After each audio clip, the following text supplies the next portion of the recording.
You wake up.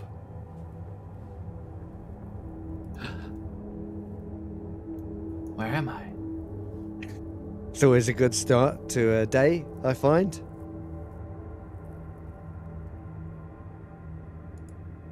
Are we waking up where we expect to wake up? Why can I see space out the window? I'll make cereal a cup of tea. It's very dark.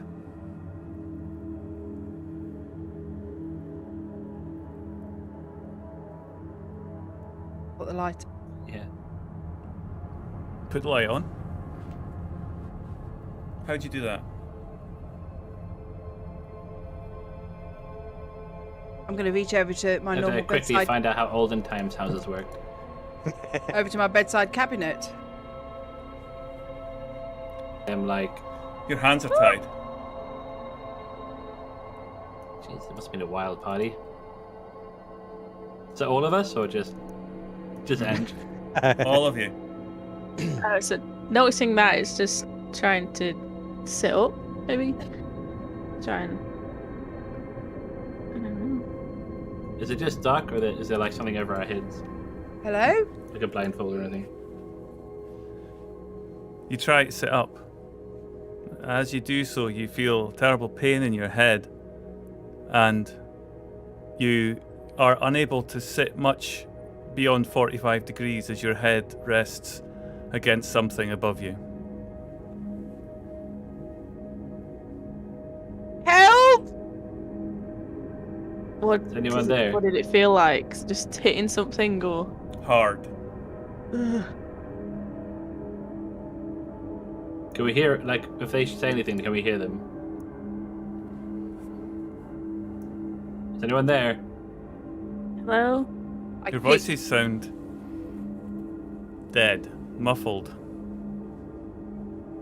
Is it? We're in a confined space. Yeah. Is it wood? Yeah. Above my head, by any chance?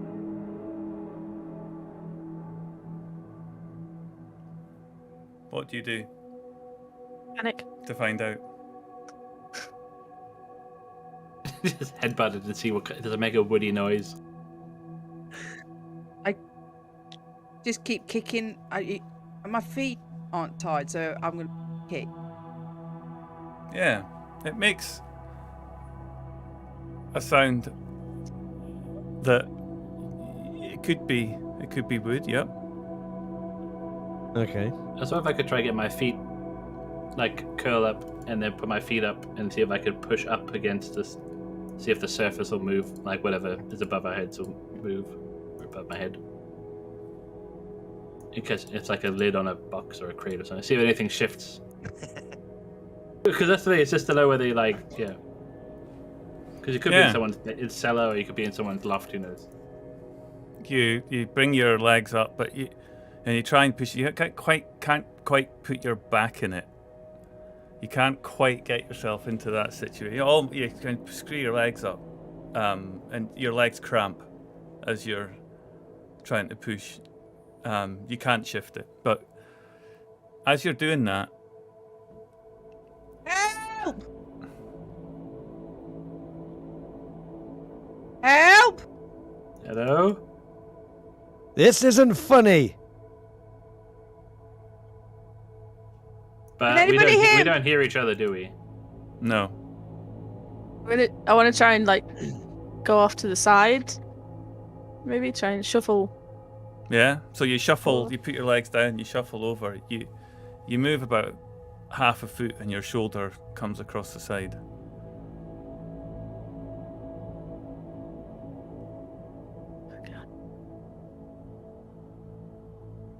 I'm going to be trying to just get my hands loose somehow. Just panicking. Panicking.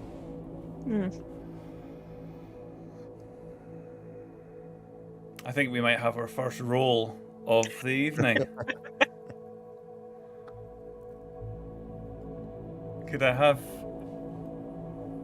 Lillian please roll an insight? Insight.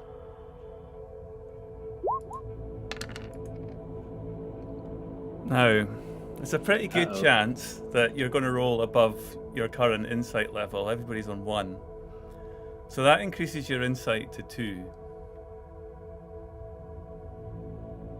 Hey, what? Also, with a 6. 6 is quite possibly the worst number you could possibly roll in this situation. As you're panicking, as you're stretching and rocking and shouting, your mind snaps temporarily, and you flash back.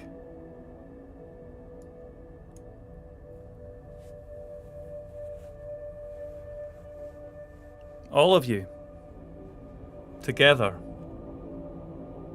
walking along the River Ouse in the centre of York. You were invited to come and see the Reverend Gillespie, who was a great friend of yours. A great friend where you've spent many a time having late night discussions about the meaning of life, religion, philosophy, where you've talked about, could aliens exist? Is the supernatural real? These times that you spent together, he was always a generous and welcoming host. And so, the 4 of you walking along, going to the Reverend's new house. He'd moved to York. He's taken his 2nd parish. He'd worked and moved with his family to up north to this ancient city. And you had got off the train all together, travelling together, and were walking along to his house in the centre of the city.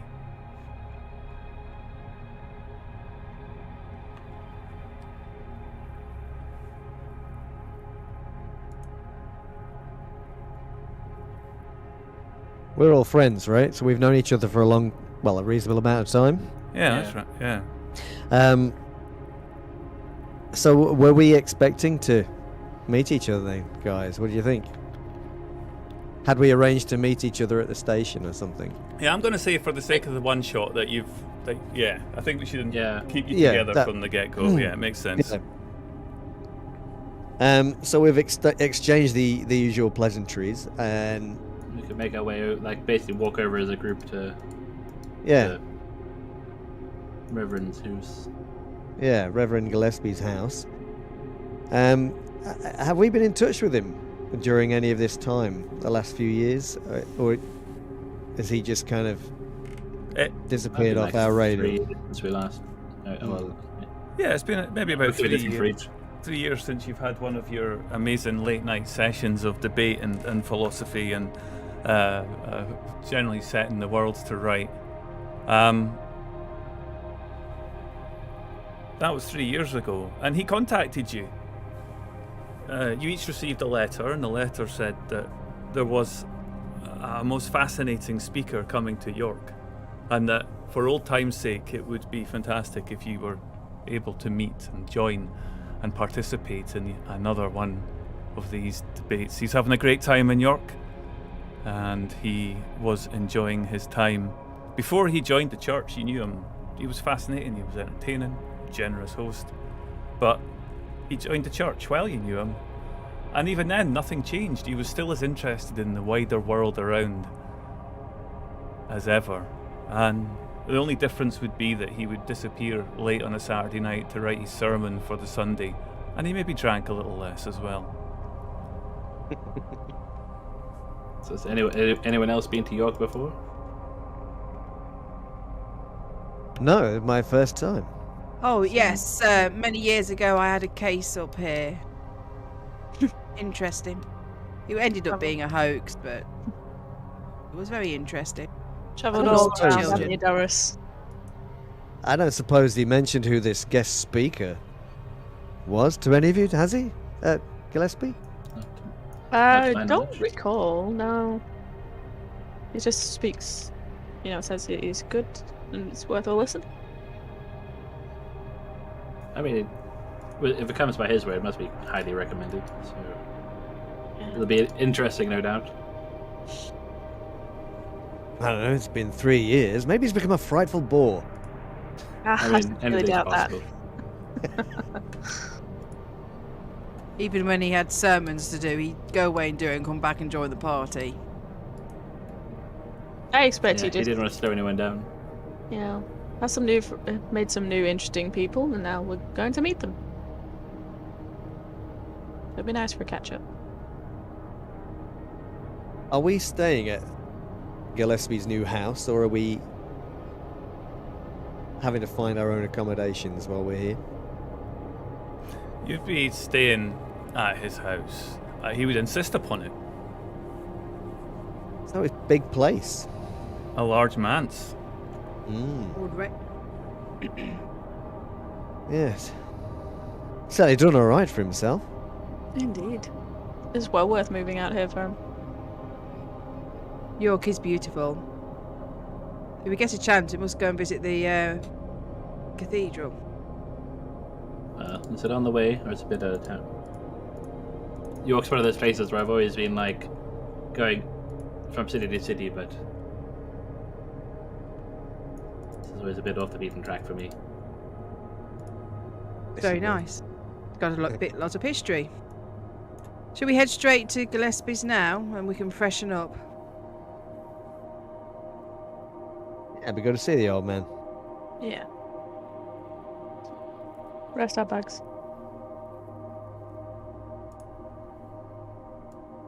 Now let's go. Pull out the map. Your hands are tied. Oh god. In the flashback? It's dark. Your head hurts. You've woken up. Not sure of your surroundings. Help!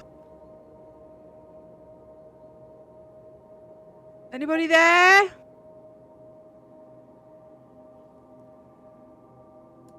Can anybody hear me? You hear rumbling. Distant. Above.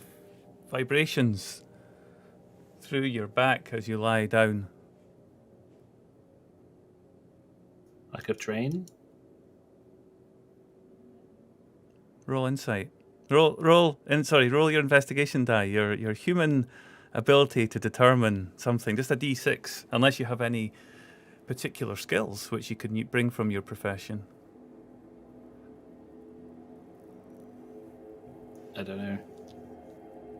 I've probably not really lived anywhere near, like, because I was thinking in my head, like in real life, like, yeah, you get that rumbling when you live too close to a train track, but my character wouldn't. Forward. A train is a reasonable assumption, and you're from when you came in that the train station in York has a few lines coming in and out. You saw some industrial freight as if headed for the sea or perhaps one of the many factories of the city. Quite an industrious town, despite its ancient Roman history. It's modernized to the point of having some remarkable. So yeah, train, rumbling.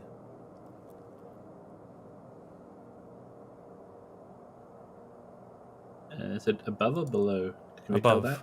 Yeah. Above.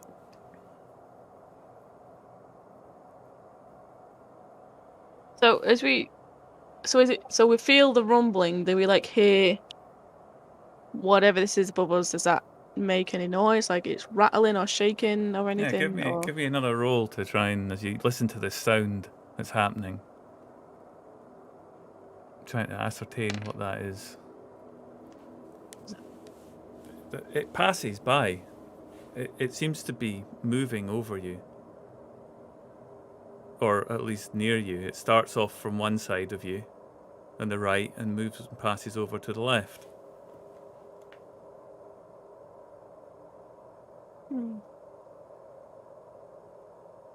As it departs, as the noise, the rumble, you think maybe you hear a small rush of water, perhaps?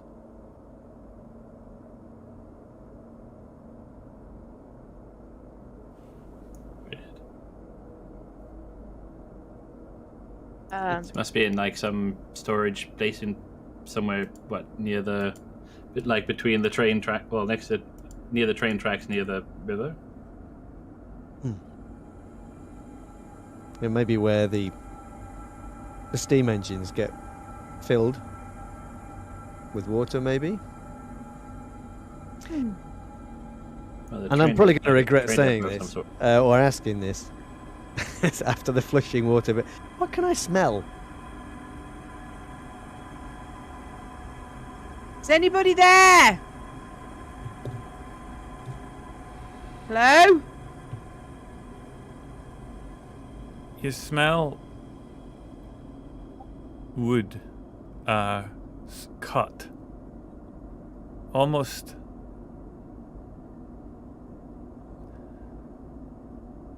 perhaps like a forest, a walk in a forest, a pine smell. Not like a sawmill kind of freshly cut wood kind of thing. Yeah, that's what I was wondering.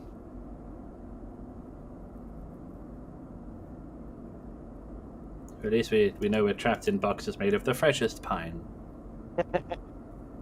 I wasn't sure if I The would hint smell of lavender. earth, perhaps. Yeah, give me a roll for the see as you.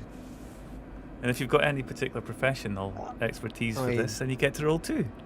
I do not have anything. And if you want to push it with your insight, of course, that's always an option, and you can roll 3. I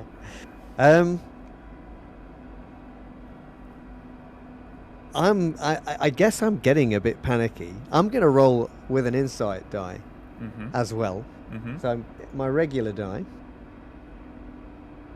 is a 5. My insight die is a 2. Okay. So I guess my insight goes up 1, right? And you are remembering as you try and smell this. Your thoughts are brought back to just your mind takes you back into walking down the street towards the Reverend Gillespie's house in the centre of town. The busyness of the streets, people hanging out their window and talking, and the hubbub of it all. And you arrive at his door, walk down. It's quite a nice place that he's got. A bigger manse set slightly back from the road. He's got hedges at either side, a stone wall, a small drive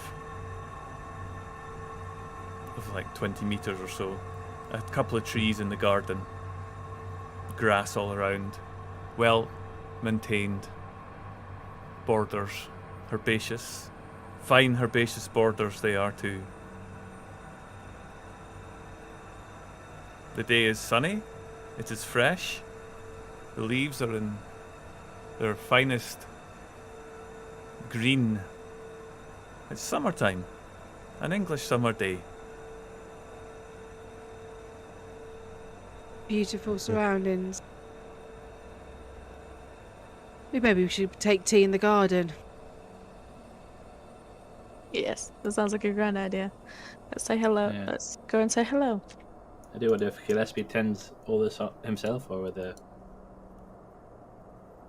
He was I'm never not one Not for sure that gardening. sounds like the Gillespie that I know. He was never one for gardening. I'm assuming Well, he's yes, got... you said 3 years is a long time.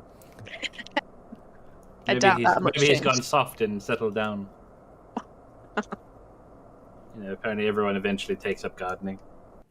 Seems to be an age thing.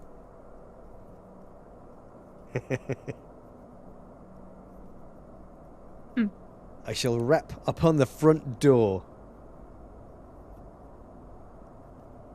And you do so. With a small delay as you hear the echo of footsteps. Darling, they're here! They're here! Hello! And you hear the door open, and there is your friend Gillespie, looking ever so slightly older, but still very much the tall, spectacled, slightly balding person that you knew. He hasn't changed that much. Standing just at 6 foot, top the stairs. Come in, my friends. It is so good to see you.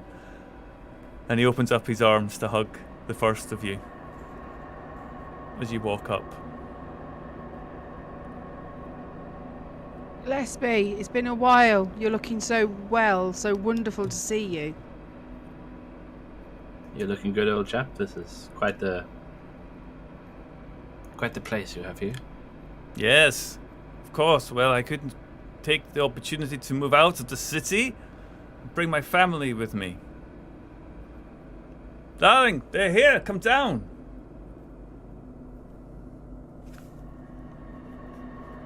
And you see Jane walking down the stairs. His wife has been... Jane, you look so well, so lovely to see you.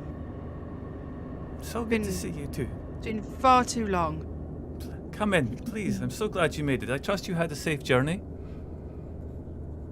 Yes, it was fine. It was splendid, and especially to come here and see this. I've really done well in your choice out here. Beautiful. Yes. Yes. Please, come in. Drinks are ready. We'll go to the drawing room. Come. And she leads you through. And Gillespie's there. So, how goes the business? He looks at Marlon. Have you turned any good deals recently, my friend? Well, that'll be telling. Well, It's fine. course. None of it's going down in writing. I think it'll be safe. I'm doing very well, thank you very much. I did make a deal only last weekend, somewhere a little further south. But yes, old woman. You appropriate someone's train tickets. Well, no, not quite. She was selling off the estate. Had a fine collection of old books, actually, that she wanted rid of, and I took them off her hands. Very good. Well, as you can see, this house has come with quite the antiquities. I've noticed, yes. May I? And I gesture to, like, a rack of these old brass, I don't know what they are, brass things. Yeah. Please, just know that this house is part of the job, yes? Oh, you don't own any of these? Well, I suppose the church or whatnot must look after its own. Bless them. Probably not worth that much, to be quite honest. Well, they're fine. They look the part, and they impress when they who need consolation, or perhaps me to stand at the graveside of a loved one, come to discuss.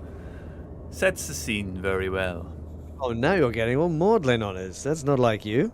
Oh, it's my job here. I tend to the parishioners. I look after the flock. I make sure that they are Well, passing. Did you have to leave with death? I mean, my goodness, man. What's become of you? I'm sorry. I have. Yes. Well, we have the whole evening before us. We could work our way up from there. We will talk more. Something a bit more exciting. Yes. Perhaps. Perhaps. Rather start with a death than end with one. So says Well, the doctor. on the way is up. So says Yes. the good doctor. Yes. How goes I'm the- not sure I'd appreciate being one of your patients, Frederick. Well, no one's complained yet. So it's good to that's- have a fresh opinion. And that's because, yes. Well, come in. And you step through into the room, and you look upon the table, and it's set beautifully, silver cutlery, fine china, a tray of cakes, teapots out, ready. Milk is all there, everything. The comfy chairs at the side. Please. Well, it's good to see some things never change. Jane looks wonderful. You do us proud again. Yeah, this spoil less rotten.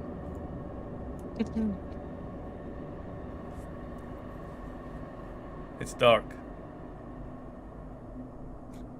Feeling a bit cold. Your head still hurts. Your hands are still tied. I'm very angry. Let me out. This won't solve anything. Let us out. Whoever you are. Hello? I hear you. Who's there?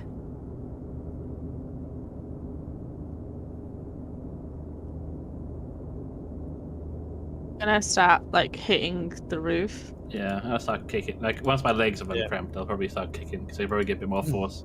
Yeah. I might see if I can work at the ropes, like whatever's tying my hands. This joke has gone too far.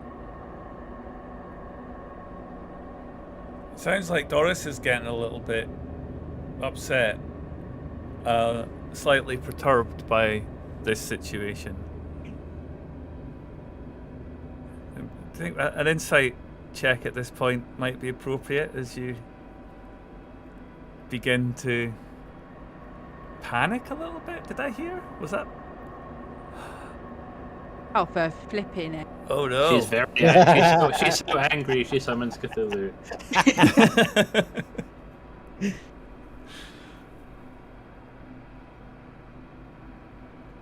So, what do I roll now for the... Just add one. Yeah, add one onto your insight. Starting to get more panicky. I'm starting to sweat. But like a cold sweat, because it's like panic. And as you lose yourself to the panic, you remember having eaten a fine meal that Jane had cooked. A lovely stew with Yorkshire pudding, fine beef, vegetables, potatoes, and it was ready. It was time. It was time to go. After the meal, you were heading to a building in the centre of the city. In the centre of the city, you'd been told that Jean Marcel, amongst others, of course, were speaking.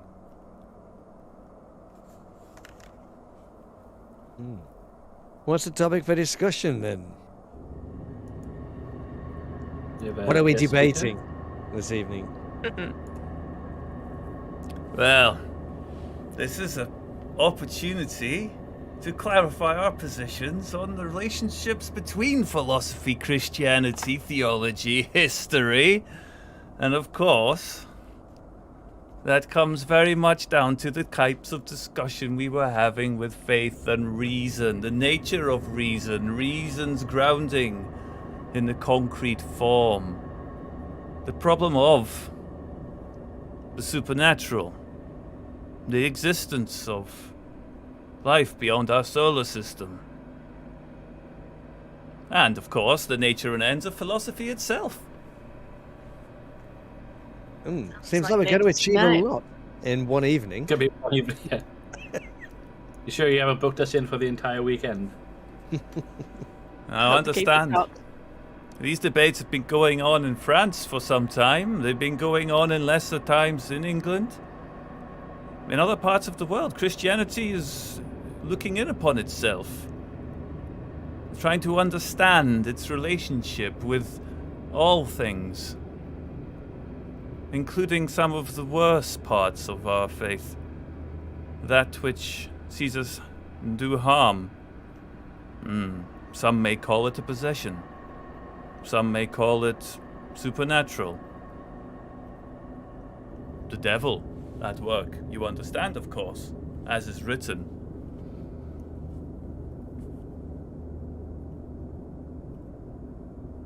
Very high church for you. I've had the opportunity to meet some very interesting, very deep, meaningful discussions that have brought about an understanding. Very enlightening, one might say. If anything, this strengthens my belief. But an internal look does not do much harm when we have faith. But faith itself must not... And he looks a little bit... Yeah, you see him just drop a little bit of that. Faith is Come. what keeps us. Faith is what keeps us strong. Yes, yes, yes. Exactly. It is our faith that keeps us strong.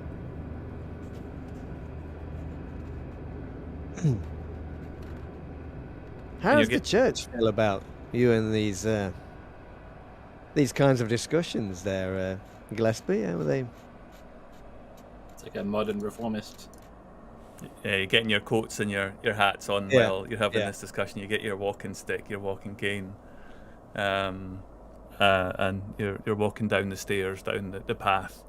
It's a little bit darker now. And he looks, of course, understand that there are those within the church that don't even understand the faintest bit about philosophy. They will accept their faith blindly. But that does not mean that we cannot analyze and look and understand where we fit. But is that not the point of faith after all, old boy? Perhaps, and this is why it's so interesting what we have said and talked on and what we have found and understood to be. If we are reevaluating our own philosophical commitments, we can address the problem of philosophy in a rigorous manner in the light of faith. But come, you will understand when you talk. With this talk and this debate, I am sure many of our old arguments will be settled. I'm sure you will find there to be an answer to many of our questions. So how is it you came into contact with this Jean Marcel? I'm assuming he's one of the French philosophers that you were referring to earlier. Well, you know me, old boy. I've always liked to look far afield and consider some of the options. I was on holiday. I had taken my family, and we had gone to Paris. A wonderful time was had. It was a rather large city, perhaps a bit too large for my liking, but it's no London, you understand? Nowhere is, old boy. Yet you always believed that faith was the truth of something, required no evidence. Well, that's the very nature of faith once again there, Doris, isn't it? And now this debate brings in that you are almost looking for something else. One can always wonder. It's certainly nice to see that you haven't lost all your interesting bits. I assure you my bits are all very still attached. Lillian. Come, here we are. You've been walking down the street and through. And it's a rather ramshackled old place.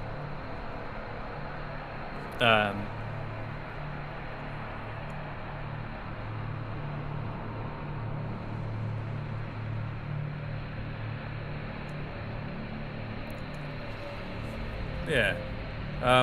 down a street, quieter back street, and there's a fairly old, run-down-looking property, and there are people. You gather and you go in. There's a hotel or some such. Perhaps an old hotel or an old theatre or something. It looked like it once upon a time may have been a grand building. Half expected a church hall, old boy. Yes. What you were saying earlier. That some of the elders are a little bit uneasy about the influence of our European neighbours. Well, I think I could drink to that. Any old excuse.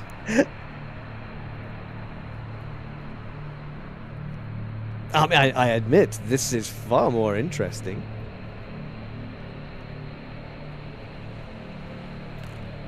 Quite. And you open up the door, and inside, and you walk in, and it looks like an old theatre, a small theatre. It's very much worn down. The seats and the carpets all look very well trodden, well used, well worn. And you go in, there's a number of people, you hear the sound of people milling around and talking rhubarb. As long as it's not red rum. And a stage is up front with some very dim lights. It's not like it's a high production value. There's two tables at the front, and a lectern. Ooh. It's quite a quaint little venue. Yeah. Ooh. Your own little opera house.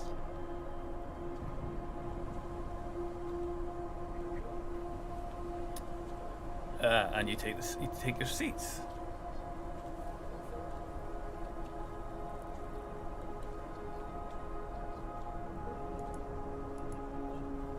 Is there many people there? It's busy as the time, as you make conversation and time travels on, the place fills up. Is there a particular kind of crowd? I mean, or is it like a mix of all classes, or is it a very specific crowd of people? You look around while the house lights are still up, and you see that there are some well-heeled, perhaps academic types. You see some members of the clergy with their dog collars on, but it looks like it was representation from the Catholic Church. There are some people with flat caps on, so I'd say it's a good mix. Yeah. Yeah. It's funny, I've never heard of this Jean Marcel, yet he seems to have attracted quite a crowd. His reputation must precede him, yet he's not heard of in London. One of the fascinating things about being out of the city, where there is not so much distraction, is that we get time to talk among our communities.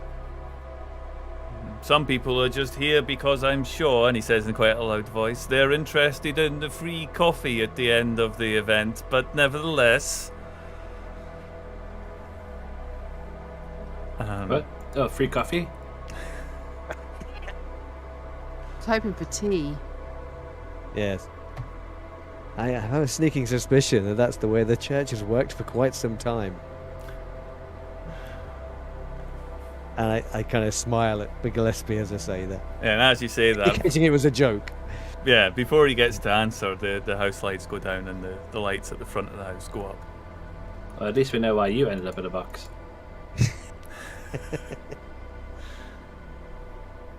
Ladies and gentlemen, welcome to York City. Since the Roman period, great legionary fortress, housing for 300 years the headquarter of the 6th Legion, keeping those rambunctious Scots in order. And the Northern Territories. Picts, Scots, and pirates. They saw them all from here. Well, at least we got rid of the Picts. And then, religious, a centre of learning and life, begun under King Edwin. Of course, we couldn't keep all at bay, and the Jorvik Vikings, yes, they brought in their culture, the Danes. It's a period of trade, development. The Earl of Northumbria brought prosperity, until we come now to this medieval and much more modern city. The ecclesiastical capital of the north, and some would say, the second city of the kingdom. So I think it's right and proper that we have brought together such a fine panel of speakers from the Catholic Church, from Protestant persuasions, from France, the Reformists, Christian philosophers, if such a thing were to exist. And of course, there will be coffee served at the end and a chance to discuss and talk. So please do hang around and watch and listen. The house will give its position very soon. There are cards underneath your chairs. Reach under. Okay, yeah. Get the chair. Get the cards. Pull out the card. There's 2 cards. One is red, and the other is green. Uh-oh. I've seen date nights at clubs. How very peculiar. And so the debate goes on. The first Green. speaker for the team represents a view, and we can, I think, pass through the majority of the speakers until Jean Marcel.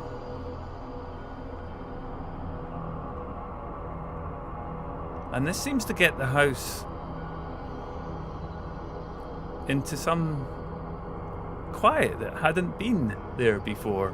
The other speakers, eloquent as they are, talking about philosophy and the several papal encyclicals, the way that the Pope had managed to do this and bring us through the modernization crisis and the rise of Protestantism and all. But it's not until John Marcel himself talks.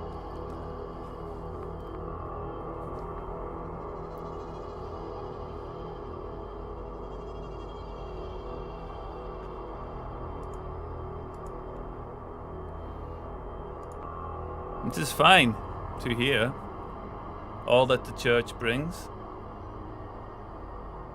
But what of the light that shines between these 2 tables?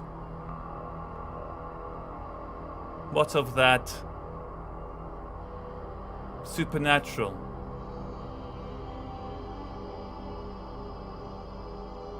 For too long has it walked.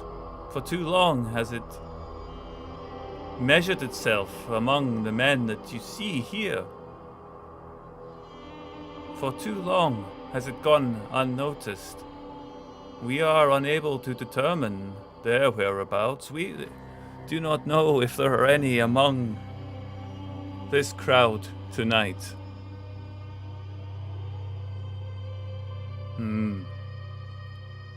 Where do they come from? A different world, perhaps? Are they God's messengers, or are they sent by the devil?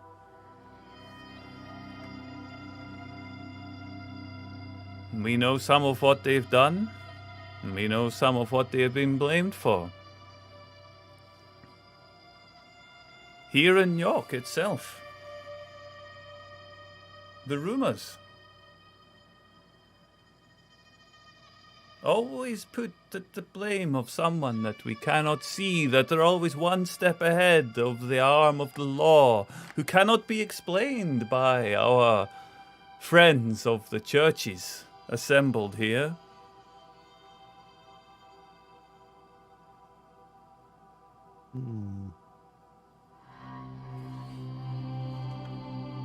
He continues to talk on, discussing the points of life traveling far across stars. There are people in the audience who are shouting him down, calling him a heretic. And there are others watching, including your friend Gillespie. Yeah, what's his reaction to all of this? I mean, the people that are shouting, it's not the rowdy crowd of Catholics, is it? It's the... or is it?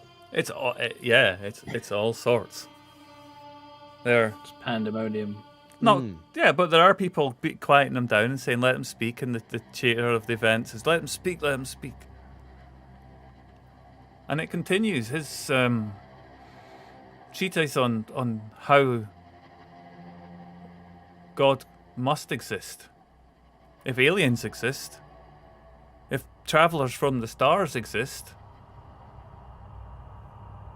then of course God must exist, and the church should welcome this. The church should welcome this proof, this evidence. Philosophy can't give us answers, but hard evidence can. Proof of people walking among us can.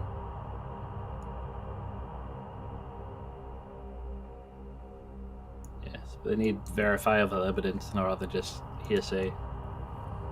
And also, because one thing exists doesn't mean that something else exists as well. You wake up.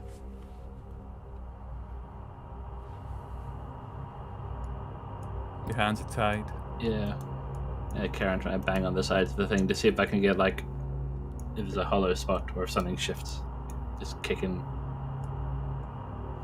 Yeah, give me a... Like, I think it's to be quite getting stressed at this, like, a point, even though he's trying to, like, be methodical about, like, how to check, like, to test this environment. But yeah, you're always gonna have that lingering doubt, I think, so he's gonna have a bit of stress in the background. Okay.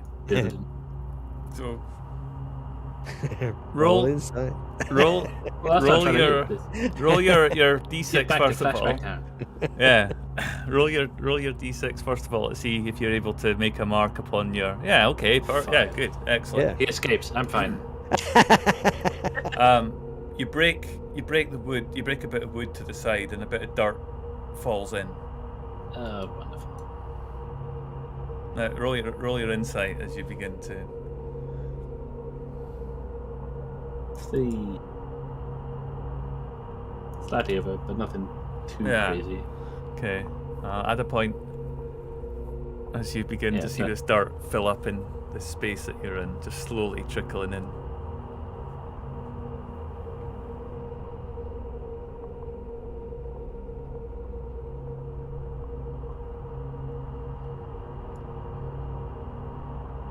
That's not good. You flash back.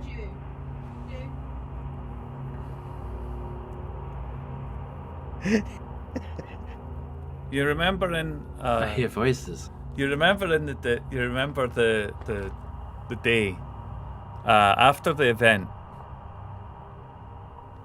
Gillespie suggested that you come back and speak with and meet Jean Marseille.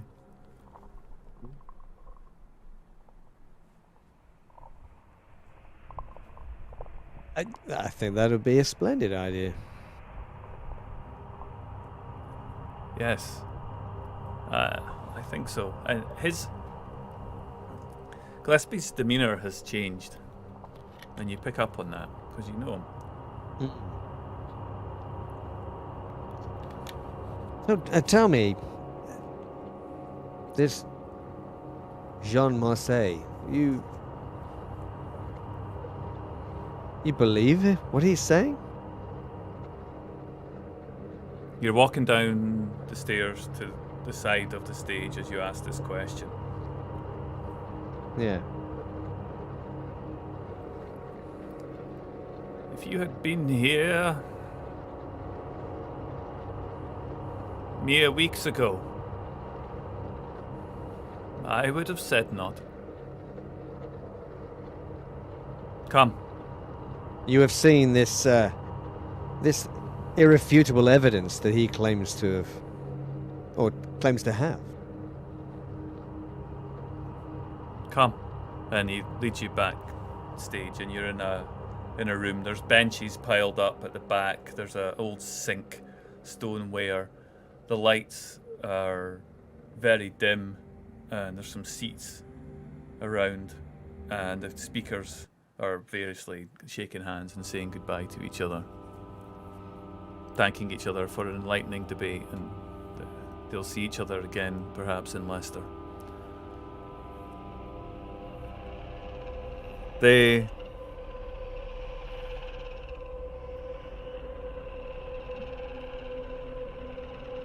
have finished serving out the tea to those at the front, and there's coffee as well, and there's cups of tea available at one of the tables, and you go up and help yourself. Gillespie, as he's drinking his tea, you can hear he's holding his cup, but it's shaking on his saucer. Mm. I'll go to his side, just like put my hand on his arm and just quietly just ask him, like, "Are you okay? Is it the nerves?" Lillian, I think I'm in danger. Why? Do we need to get out of here? Not here. No. This is No? a solution. How could this be a solution? It's just a talk. And he looks around. And the last of the speakers are walking out. And Marcel comes over.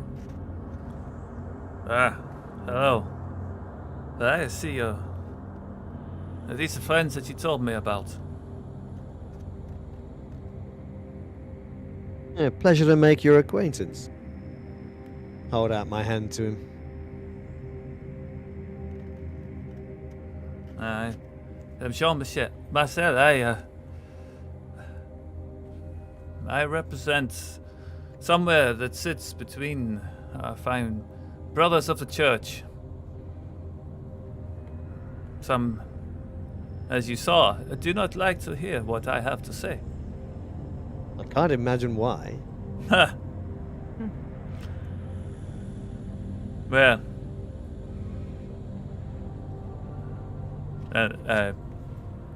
Gillespie reaches into his jacket and pulls out a photograph, the photograph that you see in front of you, and hands it to you. It's a very old and grainy print, perhaps from a newspaper.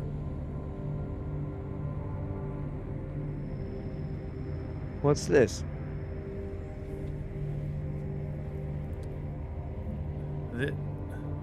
This is Emily Montague and the child.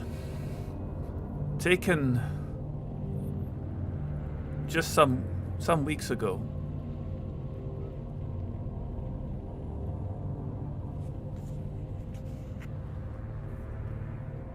Alfred is a senior member of our church. He has ties across the United Kingdom with the Church of Scotland.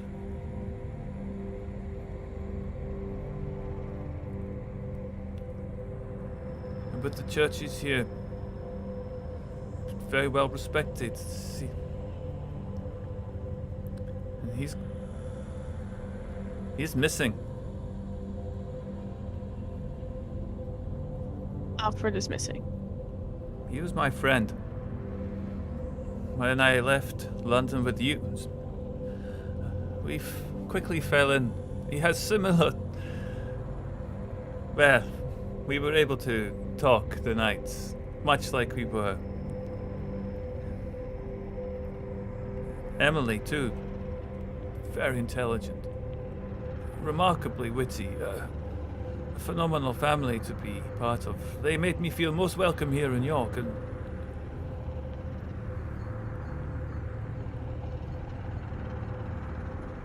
You suspect that something terrible has happened to him?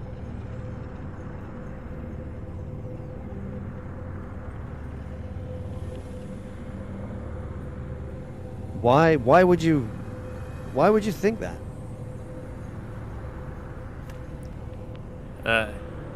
I must say that is not entirely of his choosing.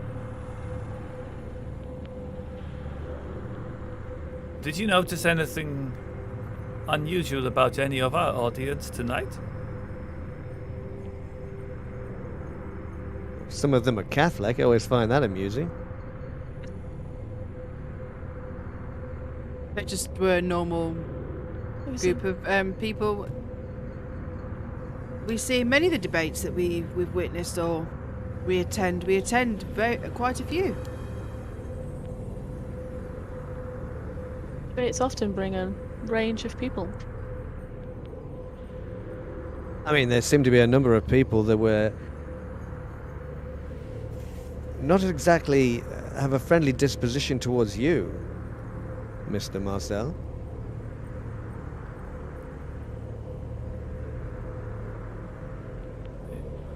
What have you done to upset so many of these people? One of the reasons I am here is because of the stories of this town. There were many people missing, some for some time, and then they would come back, but their lives would be... They were so different. They were not the same. They were... changed.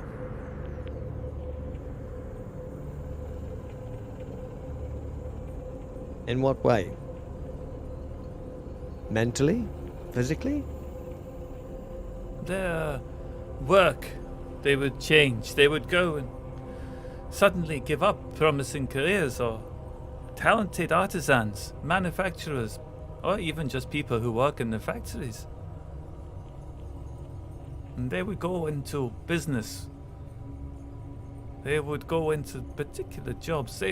Some who came, and some would just disappear. Some would never be seen again, much to the dismay of their families.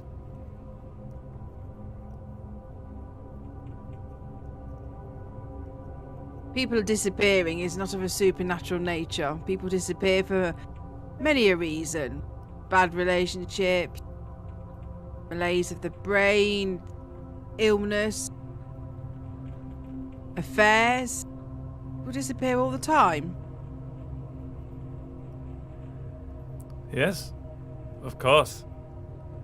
This is true, but when you look at the numbers involved, this is no weakness of the heart, failing of the mind.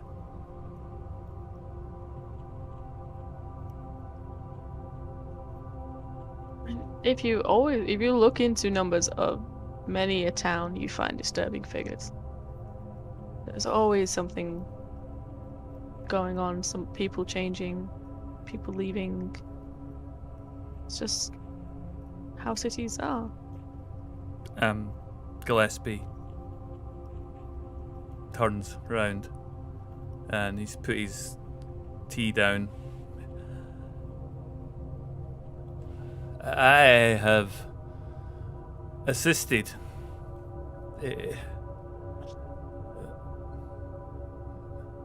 in Carlisle. We travelled to the town. There were many of us. I was brought as spiritual strength, if you like. I was there to guide and support. When we arrived, we took up watch. A hotel in the center of the city. It was normal as far as I could see, but what we saw when we went in there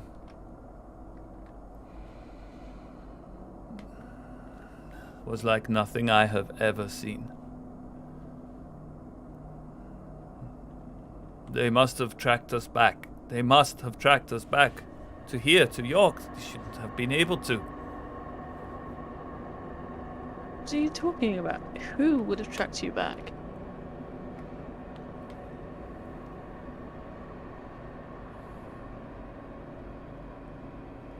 Lillian, they had people tied. They had people in chains. People who had not eaten, their faces gaunt, malnourished.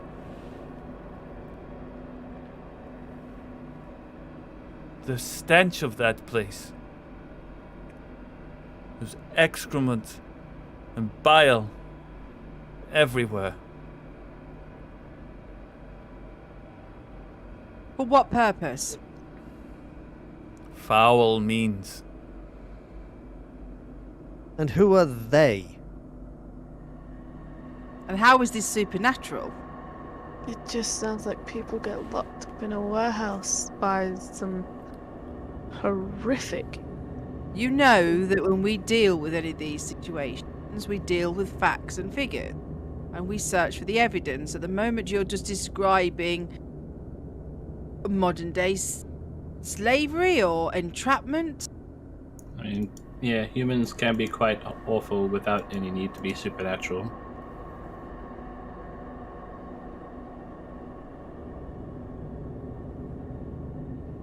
He stares at you. I will stare back. His Have you got any evidence to back this up rather than your words? Like direct evidence. Is that why you called us here? You want us to find out what's going on?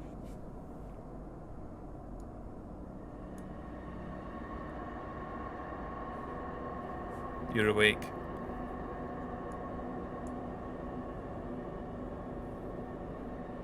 Your hands are tied. You hear sounds above. You remember.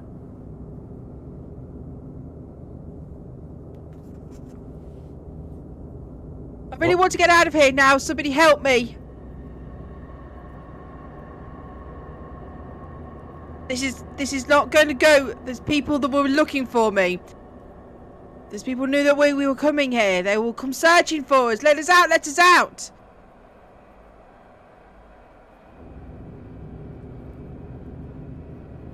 I'm still gonna be banging the roof. Yeah. Just trying to push through and just get open up the space where I can. Yeah, roll me a d6.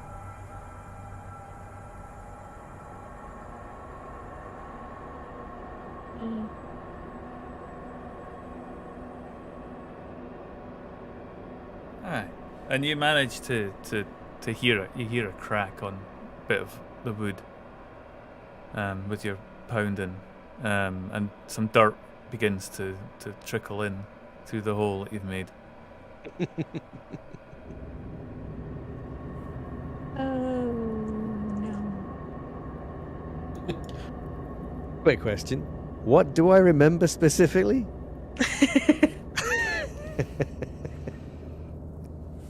Let's have an insight roll from you as you try and put Let's some have things one. together. Insight, yeah. Okay. Point, are we Ah. dressed? Calm as a cucumber. You put together some of the remembrance.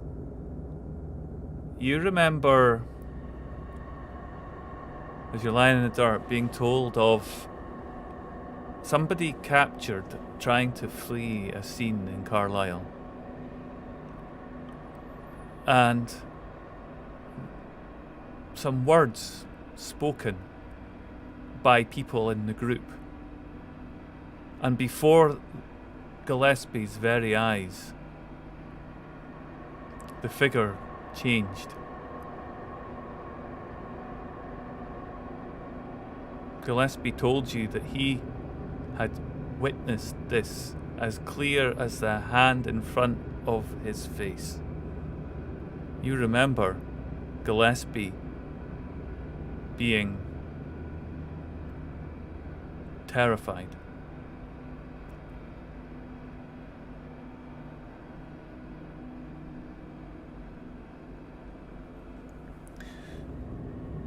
He told you that they had found a key.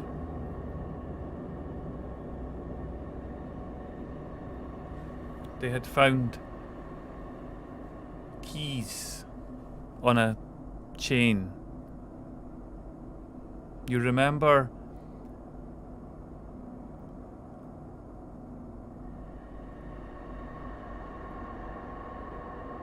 that you had gone home with him that night, trying to console him.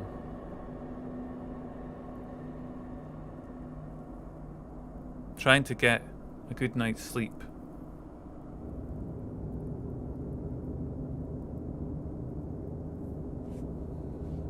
You remember waking up the next morning, back with the sounds of York bustling about its morning business.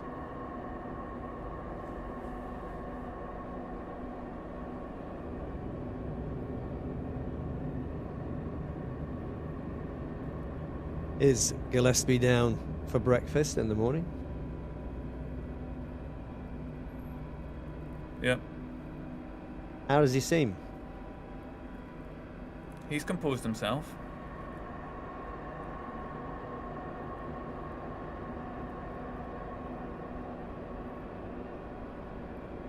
Interesting business last night, my friend.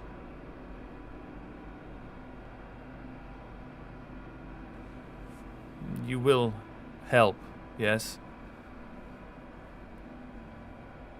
I will help you, of course. You're my friend. But I do not know how I can help. I do not understand most of what was said last night. I fear that you've fallen in with the wrong crowd. Yes.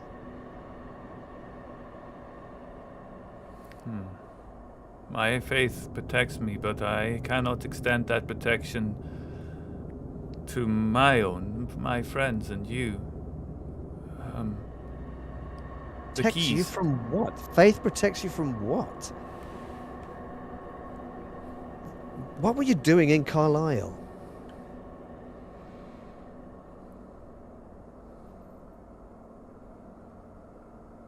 Members of my church, they approached me. They told me of their family missing. And we discussed the opportunities much like we have.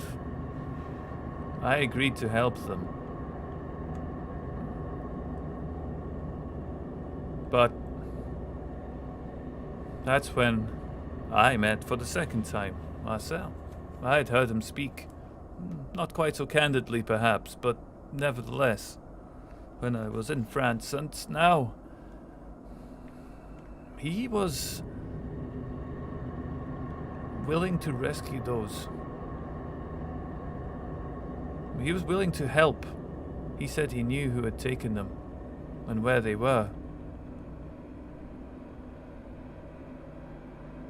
All he managed to get from them was that in York somewhere, these keys, and he holds up the chain of keys,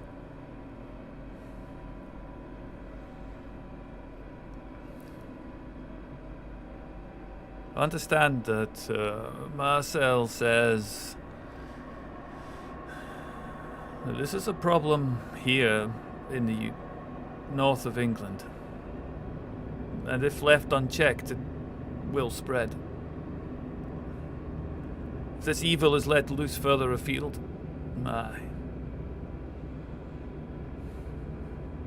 There will be nowhere safe. So, somebody's taking people and locking them up. So why don't you contact the local authorities, the police? This is not a matter for the police. It does sound Yes. a little bit more than Anything we can do. we can deal with. Yes. Or is there something else?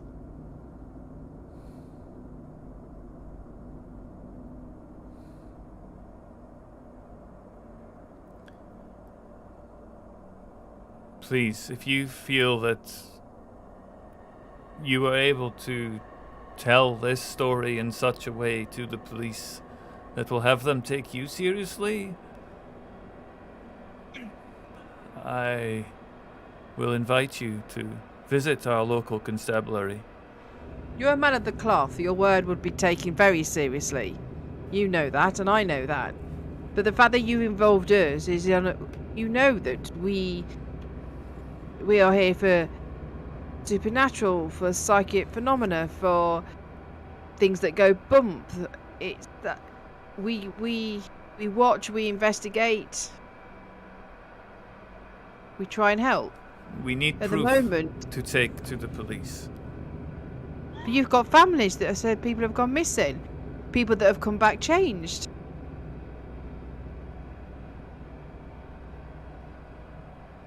Do you think that the police have sufficient resources to worry about extramarital activities, as they might call it, as you did?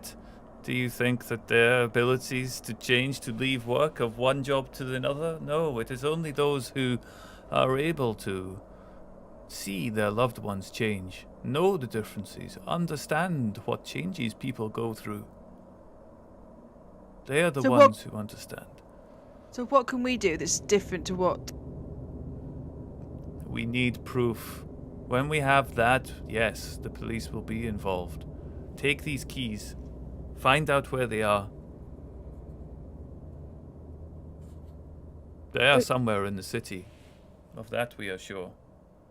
So these keys will lead us to them, but we're to search the whole city? You Perhaps.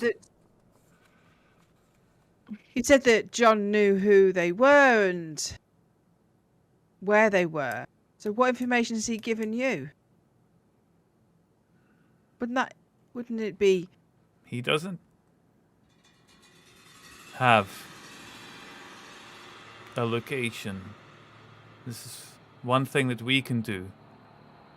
If we can find out where these keys lead to, then it is our estimation that we may even be able to rescue people. The Montagues perhaps might still be alive and might still be there.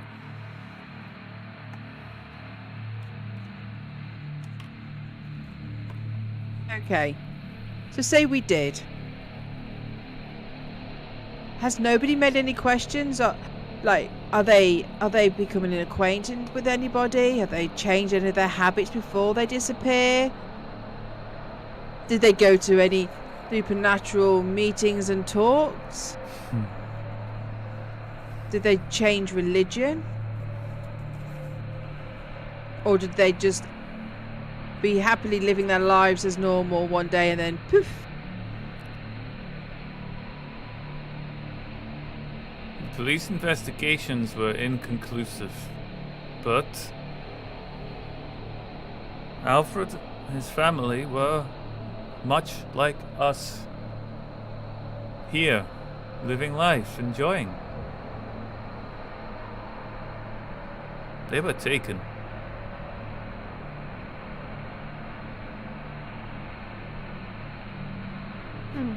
This Jean-Marcel,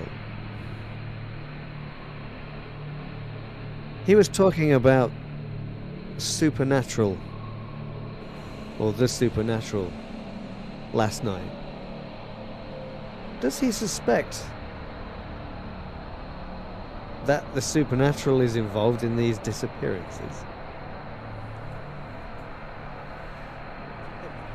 That seems a little far-fetched, doesn't it? I mean, think about it, man. Do you believe it? What I saw was enough to persuade me to believe. A body that changes from one thing to another. That is no work of our Lord. The devil, perhaps.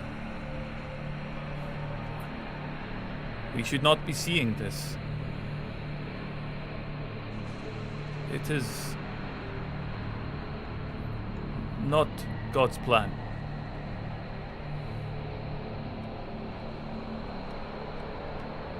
What did you actually change from? What did it change into?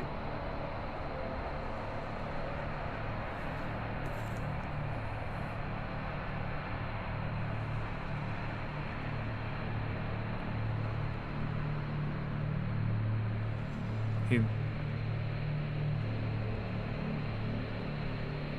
told you last night, and he says again,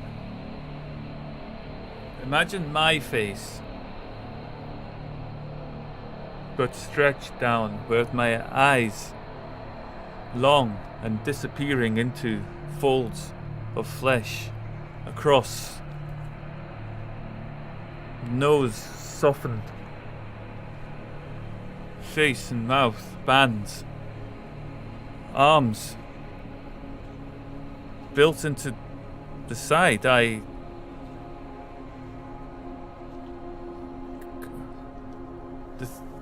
It was a serpent or something. I couldn't cast my eyes upon it. My mind, it took me time to recover. The mere passage of that thing from one to the other was sufficient to break my will. This happened when? In Carlisle. And it didn't take you? Did it take any of the people that were with you at the time?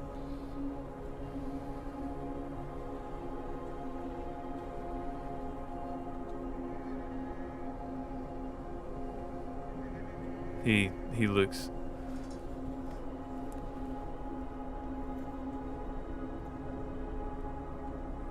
Everyone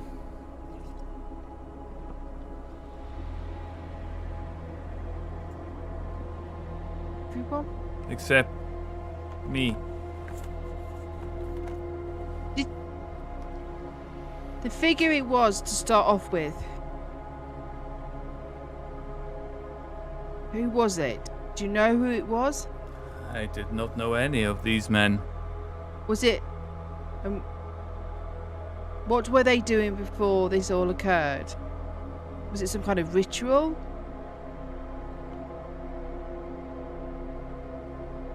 Yes, I believe so.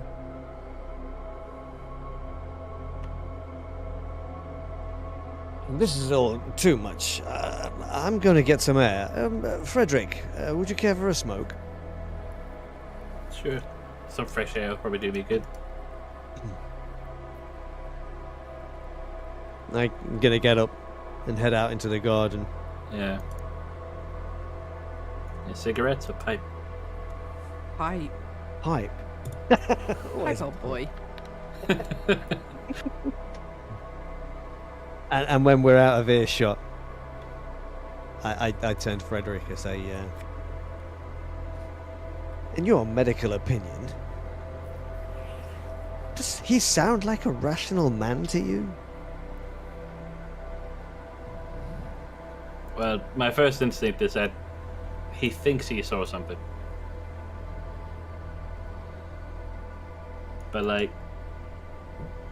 we've not really got much in the way of, like, firm information from these people. It's all been, like, they're talking around whatever Do you think he's whatever is afraid going on. to talk? Possibly. But the problem is, if they want us to help them, it makes it harder without definite But for all we know, maybe he saw someone with some kind of deformity. Or he saw something completely else that he mistook for some strange person or creature. Like, stranger things have happened. People have fabricated animals and other branches of the human tree. Perhaps he was under the influence of some kind of drug. I mean, it's quite possible. Maybe someone spiked the commuter line. Do you think he's discussed this with Jane? I have no idea.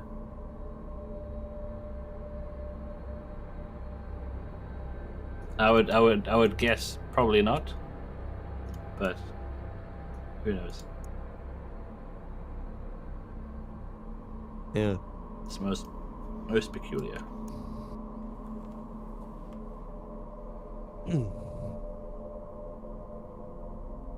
Did you guys want to do something while we're out having this conversation? Yeah.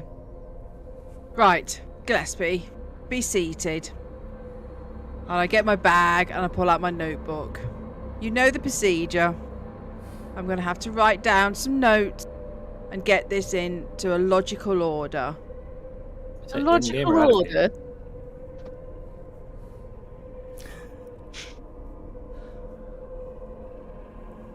You have been talking to this John, and he has been influencing you and talking to you about philosophy and the thing, making you see things in a different way. That's fine. We have been enlightened like that for years. That is what we did the whole time when we were together. We debated, we went. That's fine. He then managed to persuade you to accompany him to Carlisle, where you say this phenomena occurred, where you were there, and a apparition appeared in front of you, which caused a change. And did you pass out? Did you black out? And then when you awoke, there was nobody there. Everybody had gone. Did you see this thing take them away? What pretense were you there under? Was it a meeting of a debate meeting? How did you get to this situation? These are things that we will need to find out, because if it was a meeting, it was advertised as something, it's a ritual. We need to know what kind of things and hints we need to look at. And did you see them take them? Who knows where did you see them chained up? We have to get the fact. You know that. You know the process that we go through. Talking in riddles is not going to help us solve it. They were in a building in the center of town. We managed to find out where they were. We were able to locate it. We crashed their ritual, yes. I was at the back. There were people in front. There they saw the smell and the people that they were there. They found a family chained up. They chased down. People ran. Body fell and it changed its shape. I ran back. I left.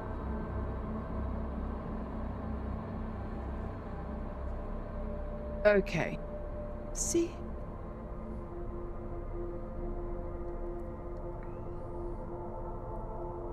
Did you hear any chanting?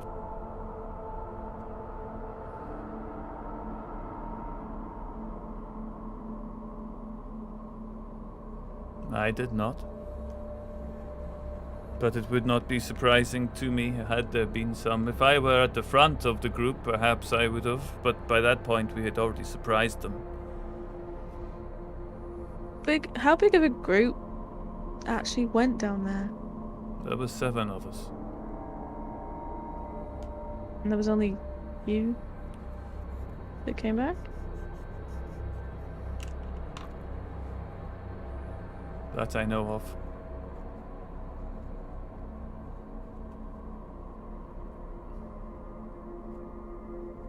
Marcel, as he said, he organizes these people to try and disrupt these things from happening. He's able to rescue people. He had some success. We did see the bodies. I do not know if they were recovered.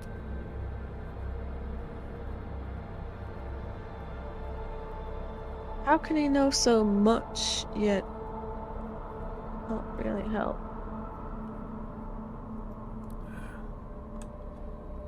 I think we were unlucky. If we had known that something was going to be there, perhaps it would have been a better opportunity to wait. They were so keen to get in to rescue who was there.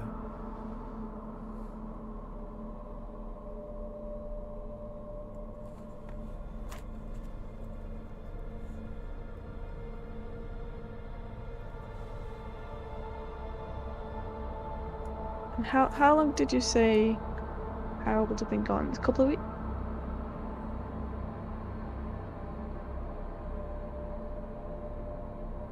How long? Who's gone? He looks at you. Alfred. Yeah. Alfred. The Yes. Montagues. Yeah. The Montagues. They're not on holiday. They've been missing. This is the start of it here, in York. They pick people. Not just those that they think can be lost or missed. They pick people who have positions, who are able. Carlisle, and who knows where else. If we can find them before it's too late, then that would be an opportunity. At least this city might be safe. All we have as a lead is for the location of these keys. They were found in Carlisle. The locksmith was traced back to York. And they are here, somewhere.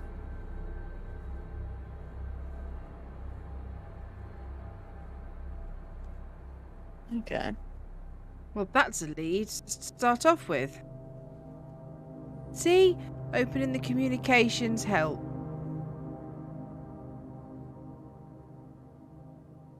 In the ritual, were they wearing any garments? Any robes? The people that we saw flee were dressed in much the same type of cloth that you see. The one that I saw on the floor was wearing a long jacket.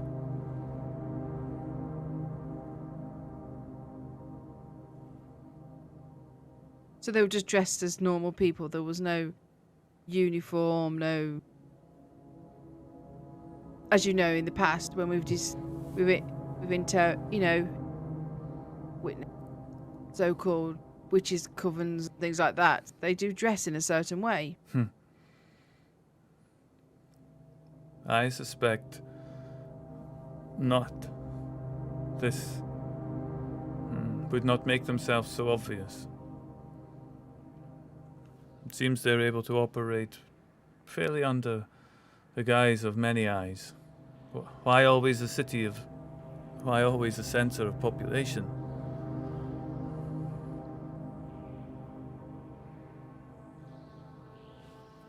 If we have evidence, we can go to the authorities. They can look in, they can sort the patterns, we can persuade them that there are people afoot. Yes, perhaps we could call it slavery. Press gangs, boats leaving the city. Maybe.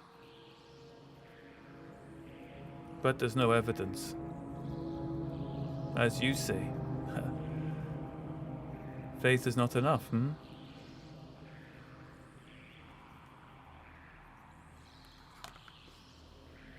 Faith would give you the strength.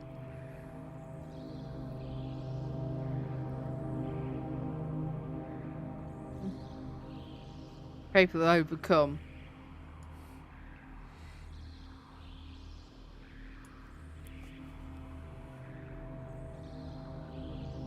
darkness.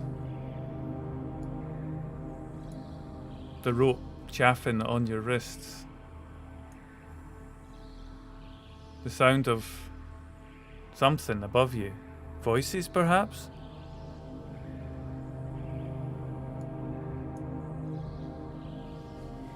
You remember.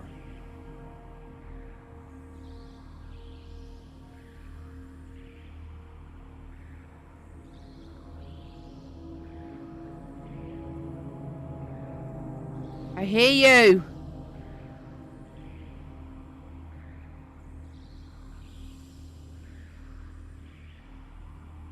Did you investigate the keys? Oh, yes. We're going to go to the locksmith. You gotta find a locksmith. No, they said they'd track down the locksmith. To York. To Yes. York. Yeah. Just to the city. They don't know. I don't. They never Yeah. specified which Did they know? Oh, where? I made the assumption that they'd track down the actual Nah. locksmith. You see, and when you assume, Oh. Yeah. So- several thousand locks to try, and that's just the front doors. The locksmith, you remember walking around several in the town. But you got to one.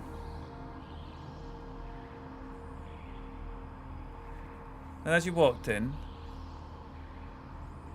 you saw a number of large keys. Different type of locksmith.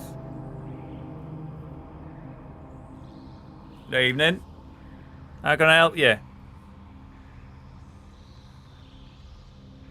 we wondered if you could help us identify these keys. Or the Oh. summon. Lost them, have you? Someone lost them? You pick them up? Yeah, let me have a look. Something like that. Yeah, I'll show him the keys. Oh, yeah. Well, that's pretty, they don't make many like this, do they? And he holds it up, and there's like a whole row of them, just like that, across the shelf. Well, you know what you got here, don't you? This is the key to a bank. You planning on robbing it, eh? That'd be alright. Give me some. Let me see.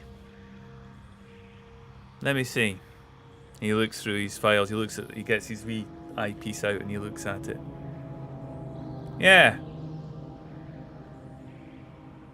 I know what this one is. your handiwork. My dad's. I inherited the business from him. Yeah, I know what this is. Are they old? Can you tell? Yeah. Well, you want to get yourself all the way to Skeldergate. There's an old bank building there. It's due for demolition.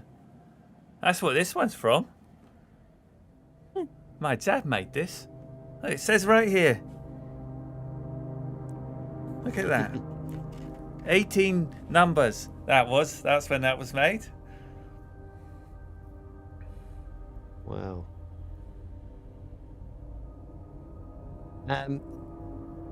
Skeldergate, you say?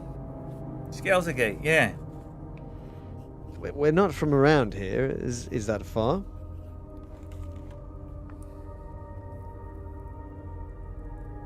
Right in the middle of all the churches. Can't miss it. Interesting. Next to the river. Ah, yes. Well, thank you for your help.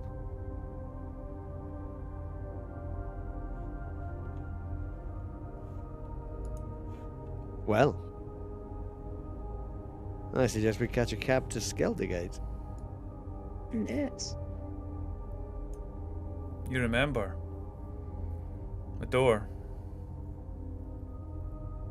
An old building. Large. 3 stories. Imposing building. Pillars of stone. But has seen better days. The windows are all shuttered. The brickwork is falling.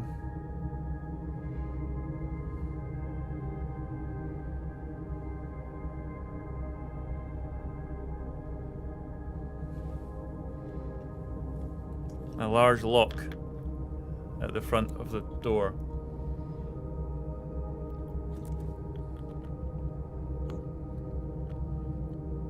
Does it look about the right size for one of these keys? Yes, it looks like the side door to the bank with the main door round the front. Give it a quick test. Whoever's got the keys.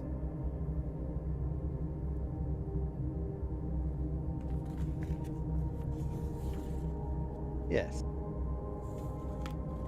Doris, do you have the key? Yeah. Left them back at the locksmiths. I Had some spares pass cut over the key. while I was there. How many keys is actually on this key ring? 8. You did say that, Sharon. Keys. Yeah, I don't suppose that there will be 8 locks within this building.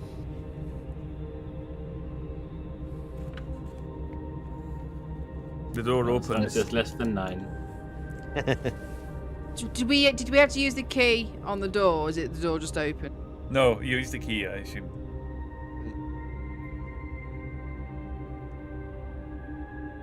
Is it open like Yeah. Yeah, that's not creepy. Door opens to a corridor, dark, cobwebs all over, wallpaper peeling off and lying in parts on the floor. Another door directly in front of you. An old clothes stand, tall, with an old hat on it. It's covered in dust and stew.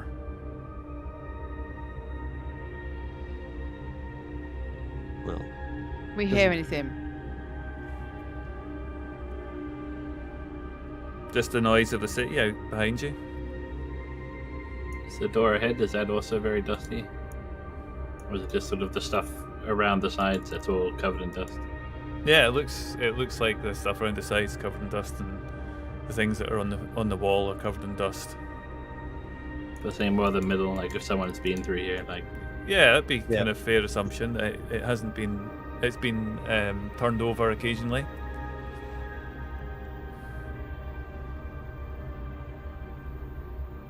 Recently. Yeah.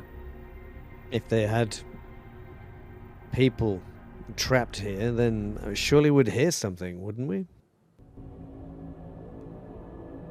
depends on how large the interior is.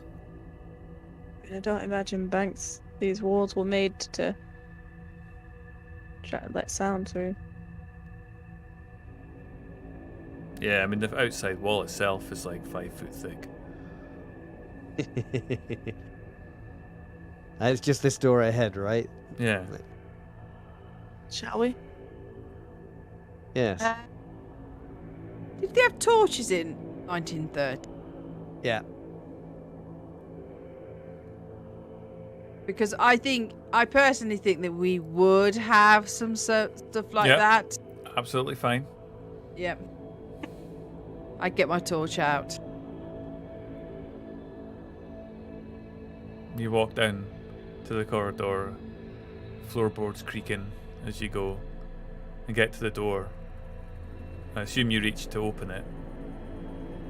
Yes. And as you do, you enter into the foyer, where the tellers of a bank would have been. But everything is coated in dust. There are boxes of papers sitting with stew all over them. There are cobwebs. There's a small amount of light coming in a chink high up in this big vault of a room. The other windows are all shuttered, just occasional bits of light sparking through the edges. There are bars across the windows.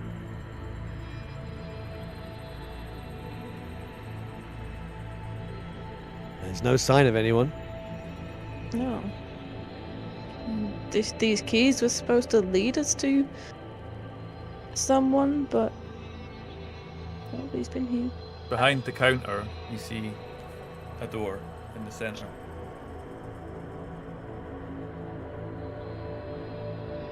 Let us Does the dust look like it's been like recently disturbed heading towards this door? Well, I think the track leads us to this door. Try the keys in the door. Well, maybe it's not locked. I turn the handle. It's locked, and you try one of the keys, and the smaller one of the keys opens it. And as you open the door, you get an absolutely overpowering stench of shit and piss. Someone's been cozying up in here. I dive into my handbag and I pull out a little balm of lavender. I'll say, we've been here before. We've been into places that smell foul. Just dab those under your nose, and I pass it round. Yeah.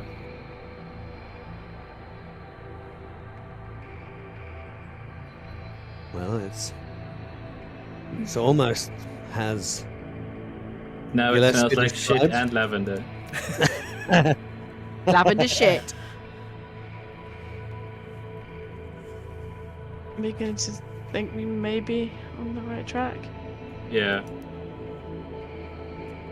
What's beyond the door?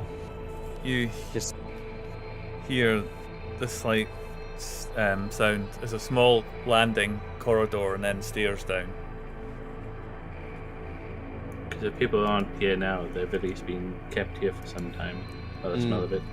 And you hear the sound of chains clinking Down below, or in this room. down below.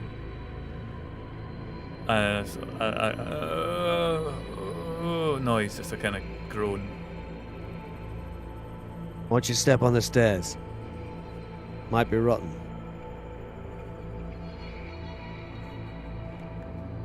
I'm gonna head down. This whole place is rotten.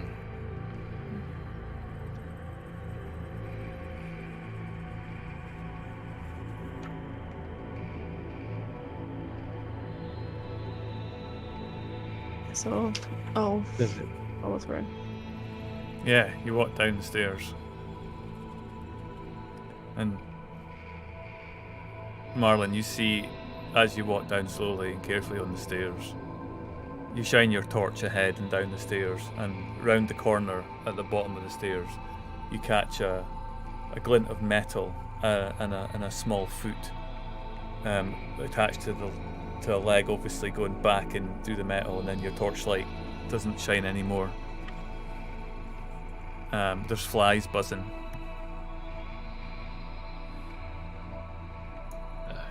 God, there's somebody down here. And I step forward and bring the torch up to see if I can see. Careful, you don't want to blind them. Just- Just point it off like to one side so you get them with some of the light, not all of it. Can you talk? Whoever's there. Yeah, inside you see in a cage. There's like an old cage that would have been used maybe for storing valuables or papers or secure something in there. And inside there are two people. Montague? He looks up, the person looks up. Hey, what? Listen. We'll do whatever you want. Just let us out, okay? We won't tell anybody. No, man, no. We won't no. do anything. We're just let us out, We're please. friends of Gillespie's. What? Are you? We're here to help. And then you hear another voice from the side, further back in the room. It sounds broken. It just says, Gillespie.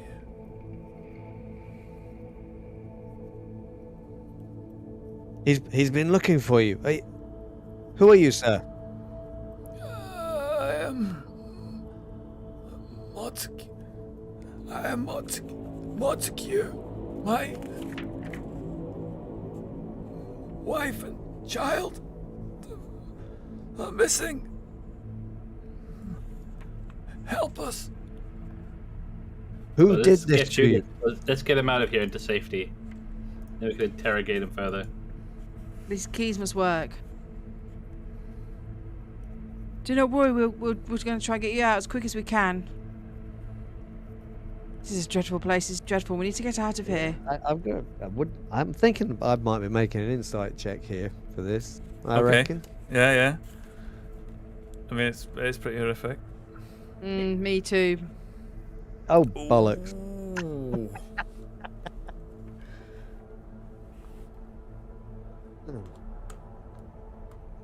Okay, so mark up 1. Lillian, somehow you managed to hold it together.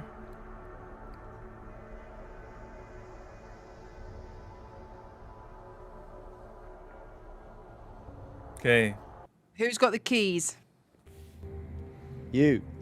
Yeah. No, I gave the keys to one of you. You opened the door, didn't you? You mark then. Yeah, I'll take them. So, is he? Now, Yeah, I rush forward to them, probably without thinking about where I am or looking around. I just run straight to him to try and unlock the chains to see if that works. You open the gate as you fumble into the key, and you open the gate and rush in, and as you go to grasp the chain and unlock the padlock that's on that,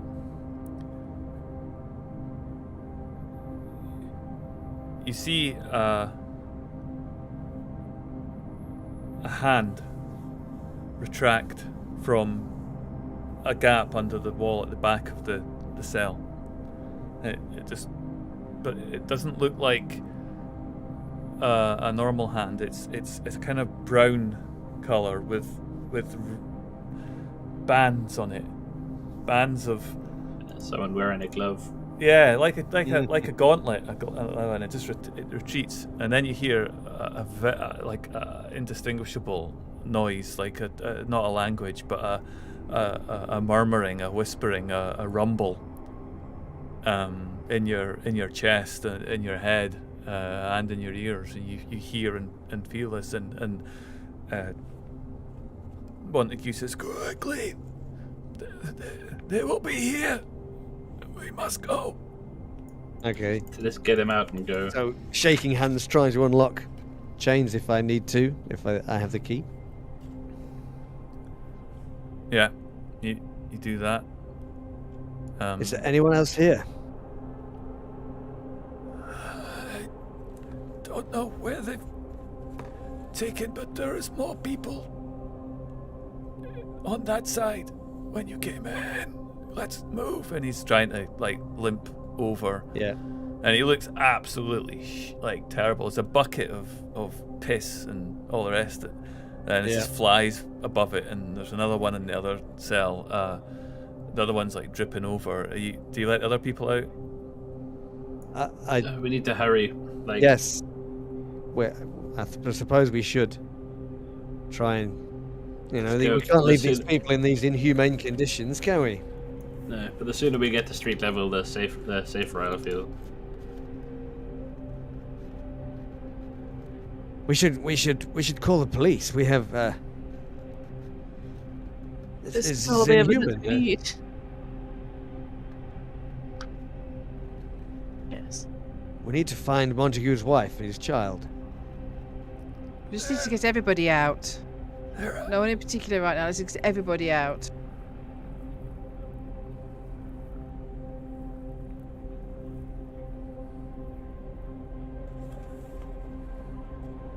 Who are they?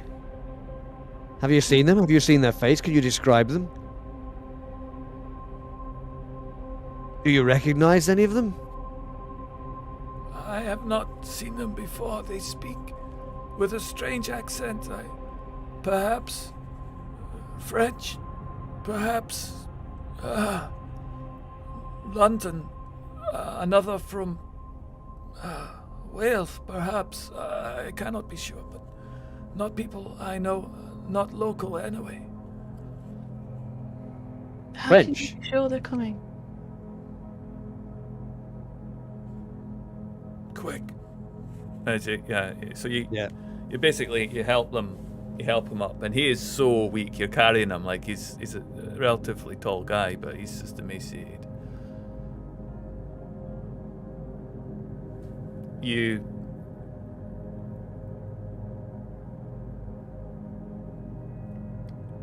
are able to find the key that unlocks the others, and you help them, but they're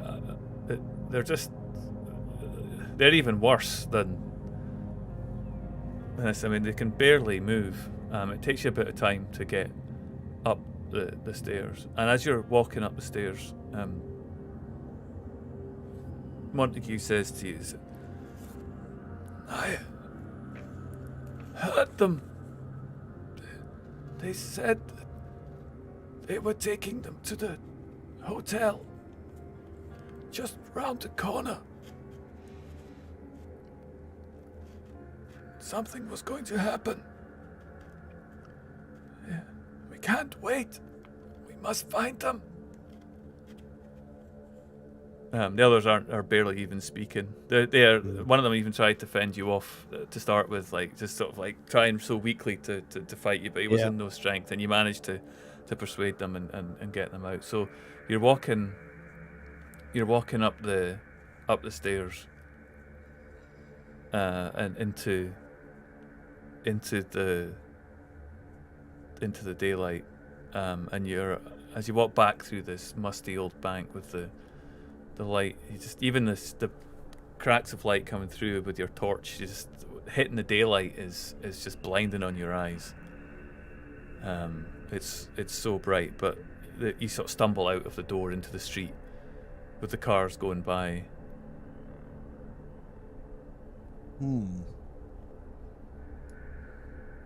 I mean, if we were trying to flag any of these people down, the cars going past, they'll probably just think we're mad. Yeah.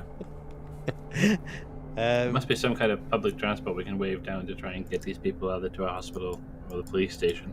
How many people is there all together? 3.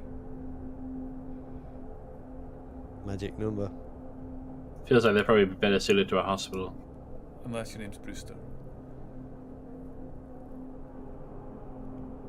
Yeah, you get them to hospital. You remember taking them in. The bustle and hustle of the hospital, the flurry of activity as you bring in these people. But Montague refuses. He says that we must go tell the police immediately. You remember going to the police and taking notes, writing down, saying that they'll send a police car around. They'll inform the beat. They'll get in touch with the next round when they come back into the station. They'll make sure that somebody goes round. Montague, even though you guess he hasn't eaten, he's barely able to stand up without your help.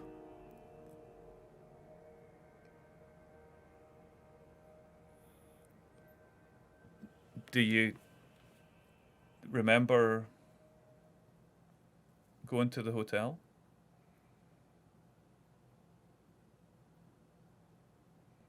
I think that would try and find the nearest hotel. Yeah, to that point, yes. Need to find the wife and child. Before we're gonna leave Montague. Before we leave, Montague. Yes. Do you remember of these people? Did they say what they wanted you for? What they were holding you for? What their cause is?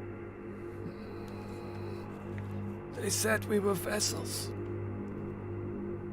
Being prepared. For travelers.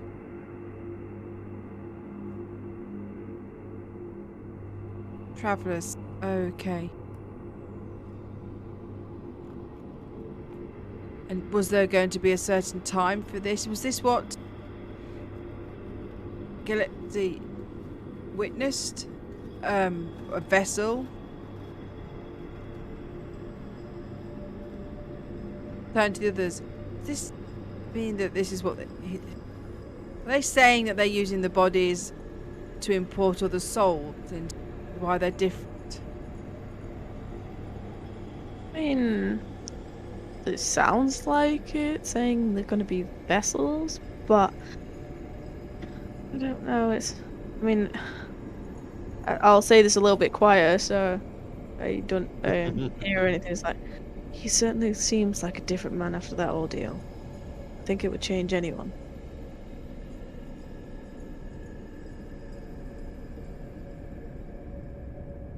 So why... Do you know why they took your daughter and your wife away? Have they not been prepared as vessels?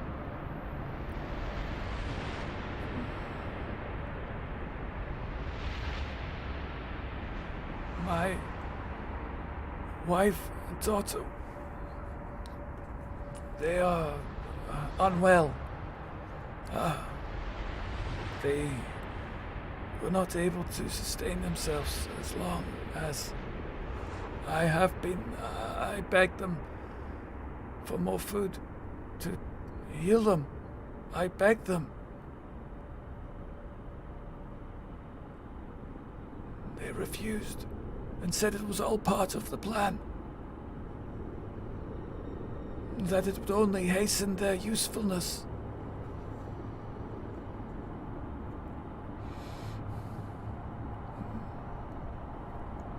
So you have been through a terrible ordeal.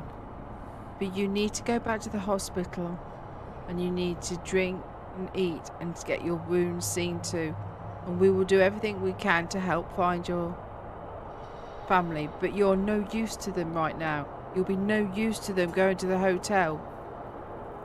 You're barely able to stand. You must go. Yeah. You promise, if you promise me.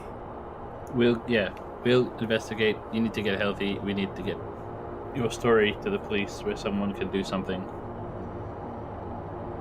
more serious, and we'll go to this hotel. See what we can find.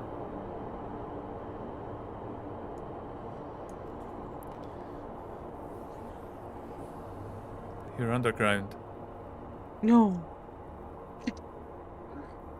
Your hands and wrists still tired. You've got sore parts of your body from kicking. Your legs are needing to be stretched. The dirt that's pouring into your space is increasing as the wood that you cracked begins to give way. Lillian, Frederick, could I get you to make another insight roll as the Alright. dirt begins to pour in? I'm too weak. Mm-hmm. Oh, to be frail and old. It's higher than what I've got currently, so you add another. Add another one, yeah. Yes. Yeah, I'm add another one. It's just, the pain's getting to me now, but it's more panicky and just kind of probably hyperventilating a little bit.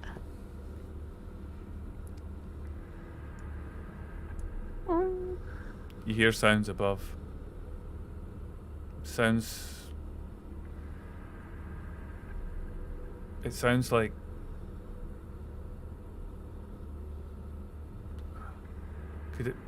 is that shovel?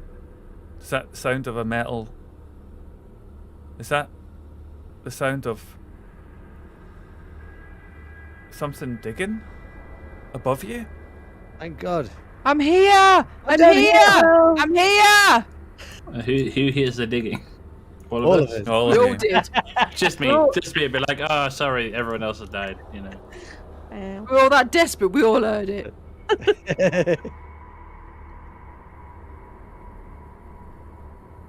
Yeah. Call out. Make It some stops. noise. God damn it. Please don't go! Hello? Hello? You hear a rumble.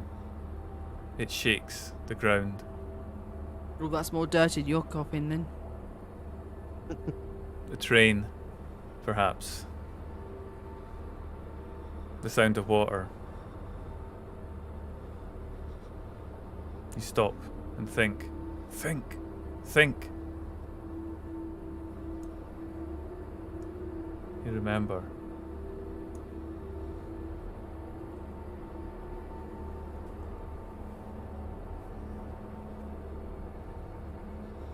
The foyer of the hotel. Rather old and ancient, so filled with iconography of religion, and you remember this picture of one of the saints reaching down desperately trying to stop a man from slaughtering another. And you arrive at the front desk. Red upholstery all around, thick carpets, pigeonholes behind the counter, a door leading off with a curtain, an old man sitting behind on a rocking chair, just looking up as you walk in.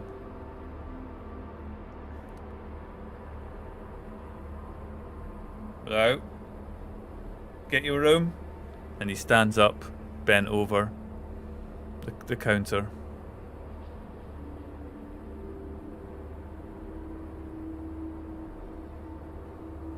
Some people, they brought a woman and a girl here recently. They would have looked unwell. Have you seen them?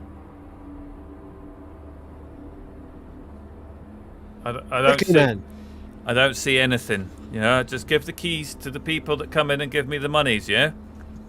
I fumble in my purse and pull out a respectable amount of money that would be good at this time of the 1930s.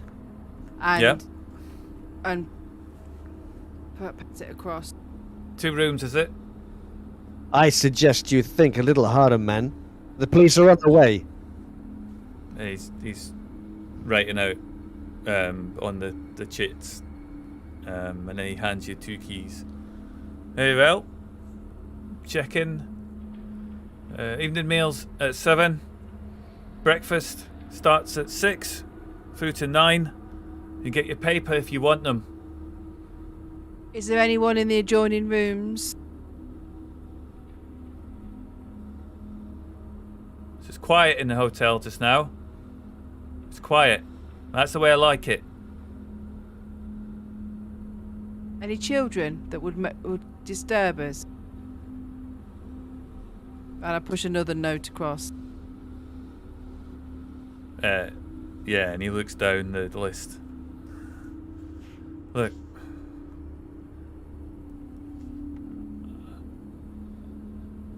The room in between yours, okay? Just don't tell him I sent you. Thank you, sir. We'll go straight up.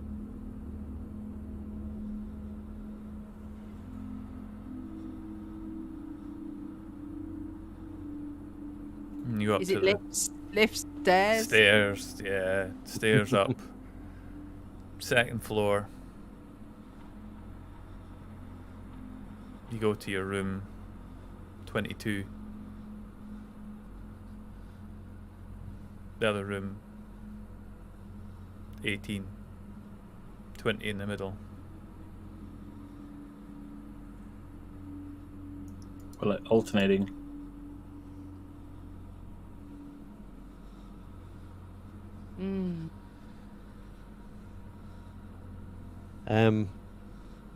As they go into the room, searching around, is there a glass or something that we can use to listen against the wall? Mm-hmm. As I kind of press that up and then press my ear up against it.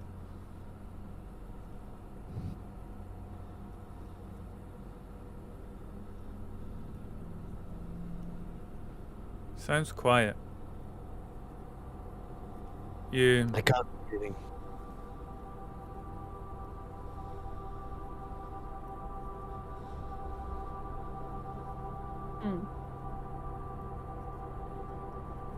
Do we just barge in? Well, I don't know. I mean, I don't really know how.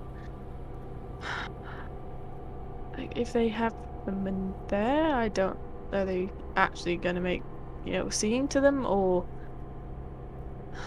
he said a child was in there. Well, waiting around is not going to help. We barge in. There's 4 of us. Well, 3.5. I'm old.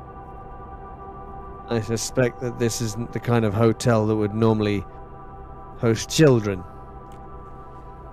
No.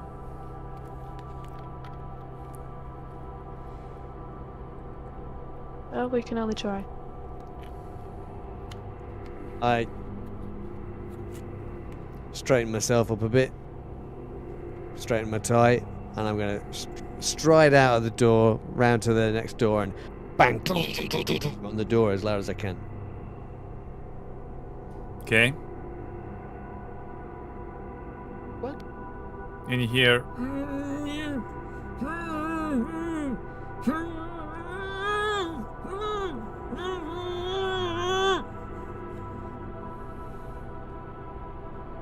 Hello? Hello? Do you need help?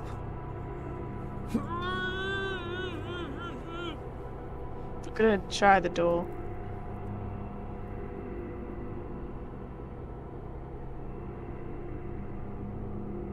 Door's Is it locked. locked?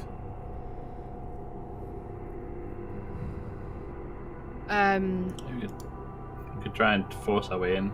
I'm just going to go down to reception very quickly and try and get the master key. This guy. Yeah, before you do that, Uh-oh. Frederick, you try and force your way in. So roll me yeah. I mean, you break the door. The wood around the side splinters and falls into the room.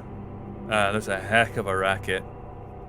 And lying on the bed, you see a woman and a small child tied up.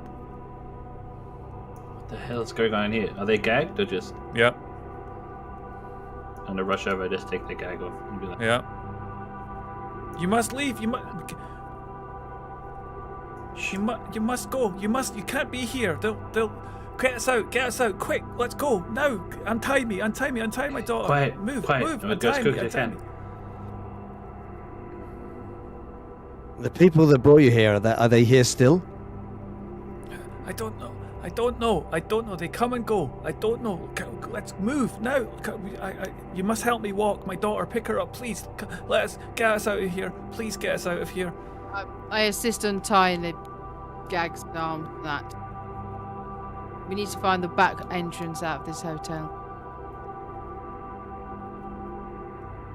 Quickly. Yeah. Lift up the kid. Yep. And head downstairs.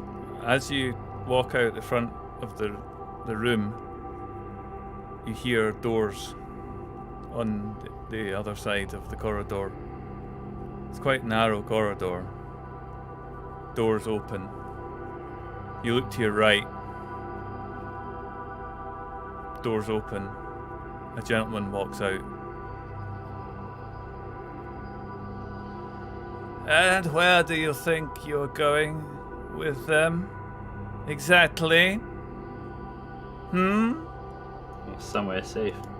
And the door down the other side of the corridor opens. And a woman walks out. No, I don't think you are. I think you're staying just here. I should warn you that the police are on their way. I'm sure. I'm sure they are. It'll be nice to see them again. And they begin to walk towards you. As they walk towards you. Go back up. Yeah. A safe distance. And Yeah. I put the kid down and push her behind me. Yeah. Same for the mother. As they walk towards you, you see their face begin to just look like it's pouring out and down a little bit. Their eyebrows merge down across their eyelids. Their nose begins to move ever so slightly into their cheeks and back. I'd like you all to make an insight roll, please, as you watch this happen. I'm tempted to throw something at them while they're doing whatever they're doing. Oh, Lillian. Oh, Frederick. Oh. Oh, Doris. Oh, dear, oh dear. Well, we know exactly what's going on. I freeze in fright. Just The panic and mumbling, just like. yeah. Yeah, The- I just literally stopped walking and Yeah, yeah. The faces begin to change in front of you as you watch as these bands of skin form around their heads, and their arms that were striding forth fall down the side of their body and begin to merge into them. You hear a scream from the woman. The child is crying. Are we kind of between them? Is that Yeah. right? Marlon, you're the only one that really you have your wits about you at this Yeah. point. Stay back! I warn you!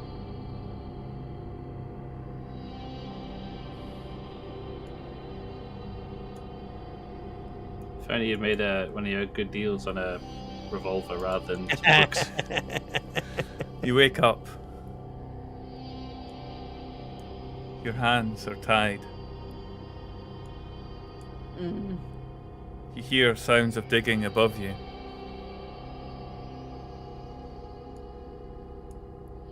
You remember as the bodies, four people came at you. Uncanny strength. The way they moved. So unusual. You were terrified. Marlon.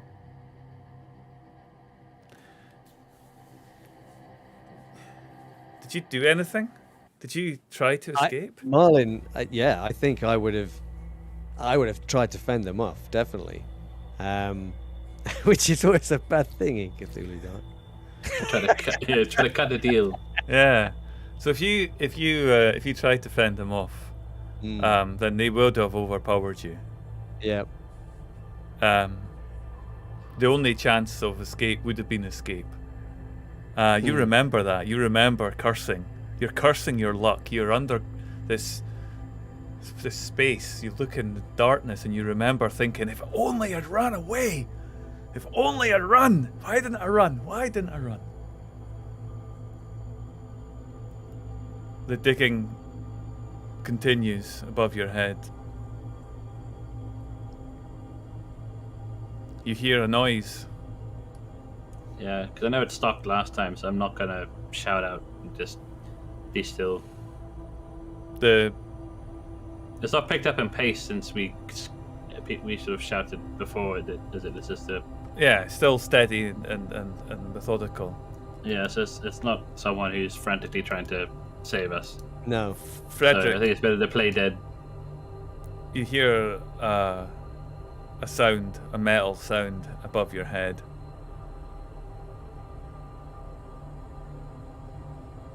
A metal sound. Will I clang? Clang. Lillian, you see, or hear rather, the creaking of nails as something prizes the broken wood above you to try and move it. Marlon, I'm gonna play dead. you feel weight shifting as you're lifted. Doris, Yes.